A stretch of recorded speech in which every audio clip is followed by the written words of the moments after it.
আসসালামু আলাইকুম ভিউয়ার্স, আল্লাহর অশেষ রহমতে আলহামদুলিল্লাহ সবাই ভালো আছেন। দেখেন, আজকের এই ভিডিওতে পোল্যান্ডের বর্তমান আপডেট বা বর্তমান বিষয়বস্তু নিয়ে কিছু তথ্য আপনাদের সাথে শেয়ার করব। যারাই না বাংলাদেশ থেকে বা বিভিন্ন দেশ থেকে পোল্যান্ডের জন্য আবেদন করতে চাচ্ছেন, প্রতিনিয়তই চেষ্টা করি ভাই আপনাদের সাথে কিছু কথা শেয়ার করার জন্য, কারণ আপনাদের সবাইকে নিয়ে এই পরিবারটা। তো সবার কাছে একটাই রিকোয়েস্ট, যারা ভিডিওটা প্রথম দেখবেন অবশ্যই শেয়ার করবেন, সাথে সাথে নতুন হয়ে থাকলে অবশ্যই আমাদের এই চ্যানেলের সাথে যুক্ত হবেন, সাবস্ক্রাইব করবেন ইনশাল্লাহ। মূলত এই পোল্যান্ড দেশটি ভিসার কার্যকারিতা নিয়ে যে পরিস্থিতি, একবারে পরিষ্কারভাবে একটা কথা বলতেই হয়, না বললেই নয়, যে আপনার এই পোল্যান্ডের মূল যে সমস্যাটা সেটা হচ্ছে অ্যাপয়েন্টমেন্ট সমস্যা।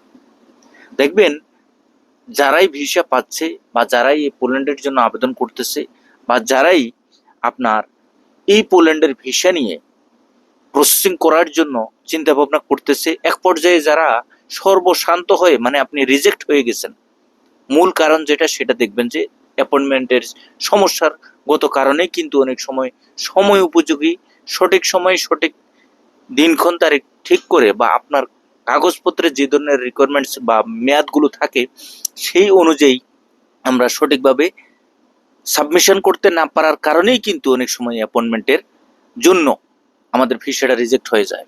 অনেকের কাছে বিশ্বাস হবে, অনেকের কাছে আবার বিশ্বাস মনে হবে না। তো মূল বিষয় যেটা সেটা হচ্ছে অ্যাপয়েন্টমেন্টের সমস্যা।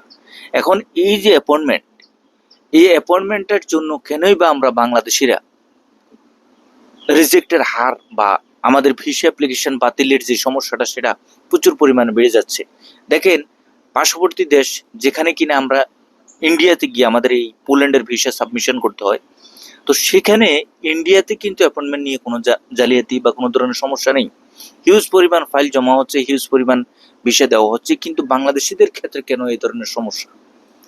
সেক্ষেত্রে আমরা যেহেতু থার্ড কান্ট্রি হিসাবে এই পোল্যান্ডের এম্বাসি আমাদের ইন্ডিয়াতে অবস্থিত, এবং এই পোল্যান্ডের যেই ভিসা কার্যক্রম সেটা কিন্তু সঠিকভাবে সম্পাদন করতে হলে অবশ্যই কিন্তু আপনাকে ইন্ডিয়াতে যেতে হবে, মানে আপনাকে ইন্ডিয়াতে ফাইল সাবমিশন করতে হবে। এখন এম্বাসির তরফ থেকে যদি আপনাকে অ্যাপয়েন্টমেন্ট না দেয়, সেটা দেখেন আমার আপনার বা এজেন্সির কারো কোনো ক্ষমতা নেই এই অ্যাপয়েন্টমেন্টটা আপনার জন্য তৈরি করা বা আপনার জন্য নিয়ে নেওয়া। অনেকে বলতেছেন যে ভাই আমি আসলে দীর্ঘদিন যাবত ভাই আমি অপেক্ষা করতেছি, দীর্ঘদিন যাবত আমি ভাই শুধুমাত্র এই অ্যাপয়েন্টমেন্ট নিয়ে কিভাবে আমি অ্যাপয়েন্টমেন্ট পাবো, কিভাবে এই অ্যাপয়েন্টমেন্টটা নিয়ে আমি ইন্ডিয়াতে গিয়ে সাবমিশন করব, সে ব্যাপারে আসলে কোনো ধরনের তথ্য আছে কিনা। আমার এজেন্সি বলছে অ্যাপয়েন্টমেন্ট এম্বাসির তরফ থেকে দেওয়া হচ্ছে না, সেটা তো আমাদের হাতে কিছু নেই। একবারে স্পষ্ট একটি কথা ভাই, এখানেই হচ্ছে আমাদের কষ্ট এবং দুঃখের কোনো সীমা থাকে না। মূল বিষয় হচ্ছে, দেখেন এই ইউরোপের ভিসার ক্ষেত্রে শুধুমাত্র পোল্যান্ড না, প্রত্যেকটা দেশের ক্ষেত্রেই কিন্তু আমাদের অ্যাপয়েন্টমেন্টের প্রয়োজন। মানে ভিসা অ্যাপ্লিকেশন আপনাকে সাবমিশন করতে হলে অবশ্যই কিন্তু আপনাকে এম্বাসি ফিস হতে হবে, এবং তার জন্য অবশ্যই আপনার অ্যাপয়েন্টমেন্টের প্রয়োজন। এবং এই অ্যাপয়েন্টমেন্টটা যদি আমরা সঠিক সময়ে সঠিক যেই নির্দিষ্ট সময় আছে সেটার ভিতরে যদি আমরা না পাই, তাহলে কিন্তু আমাদের কাজটা টোটালি ধূলিসাৎ হয়ে যাবে।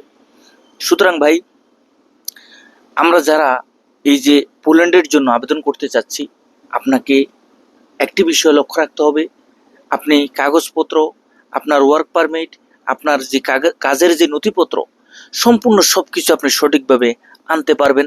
এক পর্যায়ে যদি আপনি এখানে এনে যদি আপনি ফাইলটা সাবমিশন না করতে পারেন, তাহলে ভাই আপনার এই পোল্যান্ডের ভিসার জন্য সম্পূর্ণ কাজকর্ম শেষ করেও একটা পর্যায়ে যদি আপনি কোনো কাজই না করতে পারেন, তাহলে সেখানে আপনার ক্ষতিটা তো আপনারই হচ্ছে।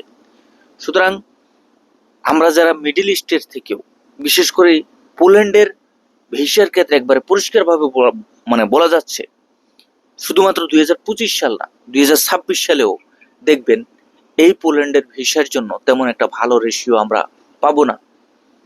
বাংলাদেশ থেকে শুধুমাত্র অ্যাপয়েন্টমেন্ট পাবেন, আপনার ভিসার যে সম্ভাব্য সফলতা সেটা আপনি আশা করতে পারবেন, কিন্তু অ্যাপয়েন্টমেন্ট ছাড়া আপনি যে ভিসা পাওয়ার যে আশাটা, সেটা করাটাও একটি তেমন একটা সুযোগ সুবিধা বলে মনে করা যাচ্ছে না।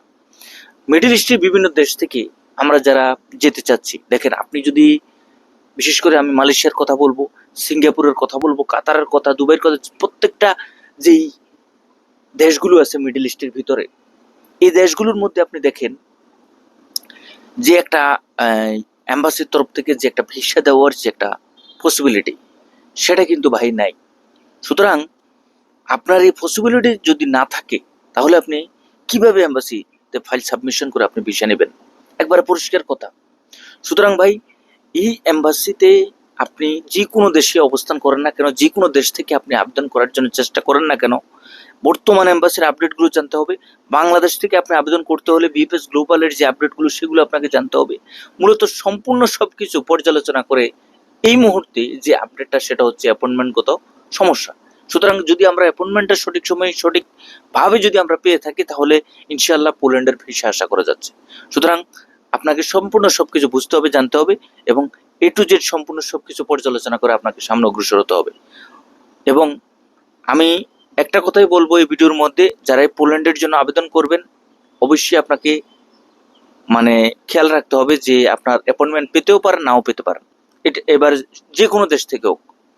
সবাই ভালো থাকবেন, সুস্থ থাকবেন। আগামীতে নতুন কোনো আপডেট নিয়ে খুব শীঘ্রই আপনাদের সামনে উপস্থিত হবো। আল্লাহ হাফেজ।